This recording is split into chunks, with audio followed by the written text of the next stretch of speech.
નમસ્તે વિદ્યાર્થી મિત્રો, આપણે આજે માદાના બાહ્ય જનેન્દ્રિયો અને ગ્રંથિઓની ચર્ચા કરવાના છીએ. મનુષ્યમાં માદાના બાહ્ય જનેન્દ્રિયો તરીકે કઈ કઈ રચનાઓ આવેલી હોય છે અને કઈ કઈ સહાયક ગ્રંથિઓ આવેલી હોય છે, સહાયક પ્રજનન ગ્રંથિઓની ચર્ચા આપણે કરીએ છીએ. માદાની બાહ્ય જનેન્દ્રિયો અંગો એટલે કે વલ્વા, બાહ્ય જનેન્દ્રિય અંગો ધરાવતા વિસ્તારને વલ્વા તરીકે ઓળખવામાં આવે છે. માદાના બાહ્ય જનેન્દ્રિય અંગોની અંદર જોઈએ તો સૌથી બહારની તરફ એક વેસ્ટિબ્યુલ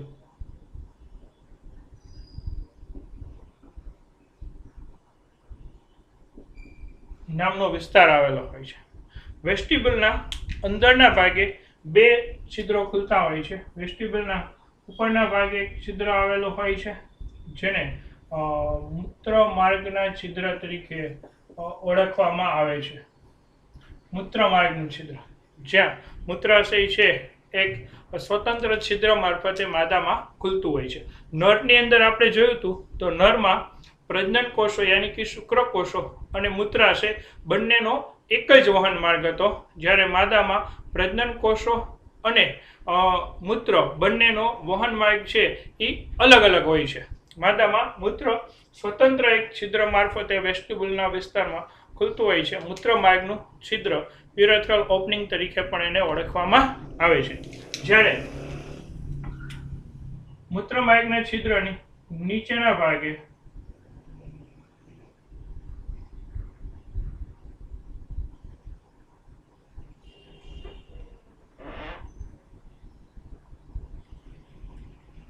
વજાઇનલ છિદ્ર એટલે કે યોનિ માર્ગનું છિદ્ર આવેલું હોય છે, જેને યોનિ દ્વાર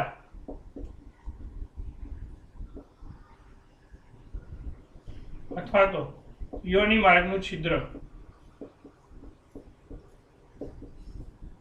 તરીકે ઓળખાય છે. વજાઇનલ ઓપનિંગ તરીકે ઓળખવામાં આવે છે, જે મૂત્રદ્વારની નીચે આયા ફાટ સ્વરૂપે છે એ આવેલું જોવા મળે છે.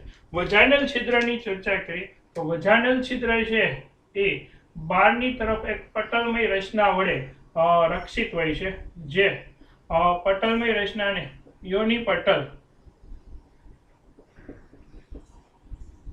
હાઇમેન તરીકે ઓળખાય છે. યોનિ પટલ અથવા તો હાઇમેન. આ યોનિ પટલ છે એ પાતળી ત્વચીય રચના હોય છે. જુદા જુદા કારણોસર યોનિ પટલ છે એ તૂટી શકે છે. દાખલા તરીકે કૂદકા મારવાથી યોનિ પટલ તૂટી શકે છે, ઘોડેસવારી છે, બધું સાયકલિંગ કરેલી હોય, વધારે એક્સરસાઇઝ કરતા હોય, આવા કારણોસર યોનિ પટલ છે એ તૂટી શકે છે. એટલે યોનિ પટલ પાતળી ત્વચી રચના છે, જે જુદા જુદા કારણોસર જ્યારે ખેંચાણ લાગુ પડે ત્યારે યોનિ પટલ તૂટી જાય છે. એક માન્યતા છે કે યોનિ પટલ એ વર્જિનિટીની નિશાની ગણવામાં આવે છે, કે વર્જિન છે કે નોન વર્જિન છે.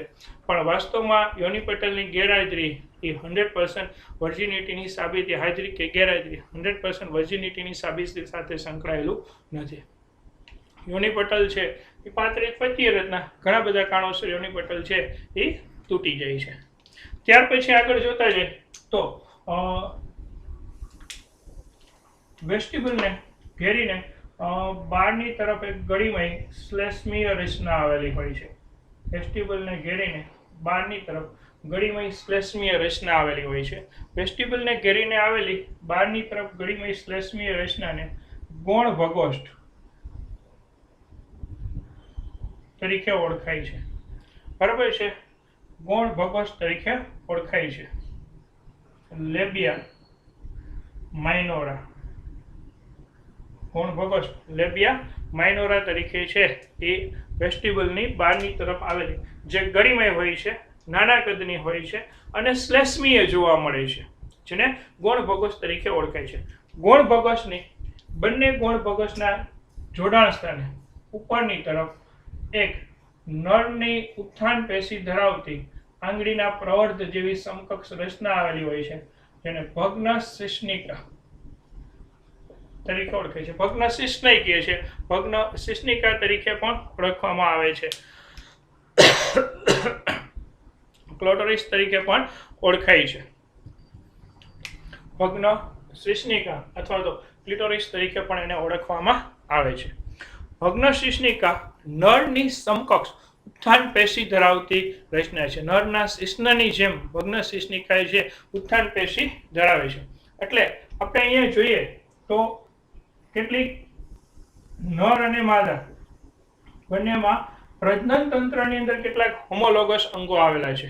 નર અને માદા બંનેમાં પ્રજનન તંત્રમાં કેટલાક હોમોલોગસ અંગો છે એ આવેલા જોવા મળે છે. હોમોલોગસ ઓર્ગન મીન્સ કે પ્રજનન તંત્રમાં સમાન કાર્ય રચના દર્શાવતા અંગો તરીકે. તો નરની અંદર આ નર અને માદામાં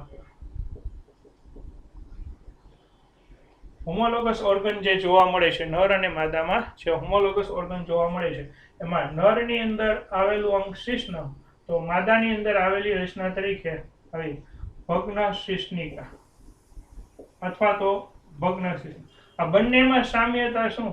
તો કે બે ઉત્થાન પેશી ધરાવે છે. આ પણ નરની સમકક્ષ ઉત્થાન પેશી છે એ ધરાવતું જોવા મળે છે. બેની સામ્યતા એ છે કે બે ઉત્થાન પેશી દર્શાવતા જોવા મળે છે. હવે ત્યાર પછી ગૌણ ભગોશની બહારની તરફ મોટી રચના આવેલી હોય છે. ગૌણ ભગોશની બહારની તરફ આવેલી આ મોટી રચના છે જે ત્વચીય પટલમય આખી રચના છે. ગૌણ ભગોશની બહારની તરફ આવેલી આ ત્વચીય રચનાને મુખ્ય ભગોષ્ઠ તરીકે ઓળખાય છે. બરાબર છે. લેબિયા મેજોરા તરીકે એને ઓળખવામાં આવે છે. મુખ્ય ભગોષ્ઠ તરીકે આ રચના ઓળખાય છે. હવે મુખ્ય ભગોષ્ઠની ચર્ચા કરીએ તો મુખ્ય ભગોષ્ઠ એ નરમાં વૃષણ કોથળીની સમકક્ષ બનતી રચના છે. નરની વૃષણ કોથળી અને મુખ્ય ભગોષ્ઠ બંને એક સમકક્ષ કાર્ય સાથે સંકળાયેલી રચના તરીકે ઓળખવામાં આવે છે. હવે તો આ ત્યાર પછી આ જે મુખ્ય ભગોષ્ઠ છે એ મુખ્ય ભગોષ્ઠની ટોચના ભાગે છે માર્શલ પેશીયુક્ત રચના આવેલી હોય છે. આ મુખ્ય ભગોષ્ઠના ટોચના ભાગે આવેલી માર્શલ પેશીયુક્ત રચનાને મોન્સ પ્યુબિક તરીકે ઓળખાય છે. માર્શલ પેશીયુક્ત રચનાને મોન્સ પ્યુબિક તરીકે ઓળખાય છે. અને મોન્સ પ્યુબિક ઉપર વાળ આવેલા હોય છે જેને પ્યુબિક હેર તરીકે ઓળખવામાં આવે છે. જેને પ્યુબિક હેર તરીકે પણ છે એ ઓળખાય છે. તો આ માદાના સહાયક પ્રજનન અંગોની ચર્ચા હતી કે માદાના સહાયક પ્રજનન અંગોની અંદર મોન્સ પ્યુબિક એક હોય છે, એક જોડ મુખ્ય ભગોષ્ઠ હોય છે, એક જોડ ગૌણ ભગોષ્ઠ હોય છે, એક ભગ શિશ્નિકા હોય છે અને ત્યાર પછી યોનિદ્વાર અને મૂત્રદ્વારની ચર્ચા છે એ આવે છે. ફરીથી સાંભળજો. એક મોન્સ પ્યુબિક હોય છે, એક જોડ ભગ્ન શિશ્નિકા આવેલી જોવા મળે છે, એક ભગ્ન શિશ્નિકા હોય છે, એક જોડ મુખ્ય ભગોષ્ઠ હોય છે, એક જોડ ગૌણ ભગોષ્ઠ જોવા મળે છે. તો માદાના પ્રજનન. હવે હું ગ્રંથિઓની ચર્ચા કરું તો આપણે ગ્રંથિઓની ચર્ચાની અંદર જોઈએ તો ગ્રંથિઓની પહેલી ચર્ચામાં આપણે છે એ બાર્થોલિન ગ્રંથિ.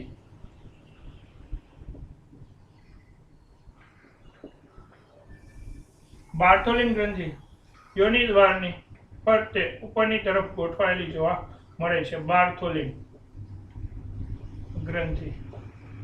બાર્થોલિન ગ્રંથિ છે એ શ્લેષ્મનો સ્ત્રાવ કરે છે. બાર્થોલિન ગ્રંથિ શ્લેષ્મનો સ્ત્રાવ કરે છે જે યોનિમાર્ગમાં ઉંજણ તરીકે કાર્ય કરતું જોવા મળે છે. બાર્થોલિન ગ્રંથિ યોનિદ્વારની ઉપરની તરફ છે એ આવેલી જોવા મળે છે અને બાર્થોલિન ગ્રંથિ છે એ શ્લેષ્મના સ્ત્રાવ સાથે સંકળાયેલી છે. યોનિદ્વાર માર્ગમાં ઉંજણના કાર્ય, ઓઇલિંગના કાર્ય સાથે સંકળાયેલી જોવા મળે છે. તો નરની અંદર એવી કઈ રચના આવી ગઈ બાર્થોલિન ગ્રંથિની સમકક્ષ? નરની અંદર કઈ રચના? આ બાર્થોલિન ગ્રંથિનું બીજું નામ છે બલ્બો વેસ્ટિબ્યુલ ગ્રંથિ. બાર્થોલિન ગ્રંથિનું બીજું નામ છે બલ્બો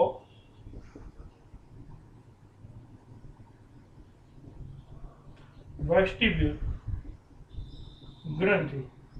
બાર્થોલિન ગ્રંથિને અન્ય કયા નામે ઓળખવામાં આવે છે? તો કે બાર્થોલિન ગ્રંથિને અન્ય નામે ઓળખાય છે બલ્બો વેસ્ટિબ્યુલ ગ્રંથિ. તો બલ્બો વેસ્ટિબ્યુલ ગ્રંથિ જેવી નરની અંદર કઈ રચના આવી ગઈ? તો કે સાહેબ આપણે નરની અંદર આવેલી રચના તરીકે છે એ કાઉપર ગ્રંથિ. નરની કાઉપર ગ્રંથિ, બરાબર છે. નરની અંદર આવેલી રચના તરીકે કઈ રચના નરમાં જોવા મળે છે? તો કે નરમાં કાઉપર ગ્રંથિ જોવા મળે છે.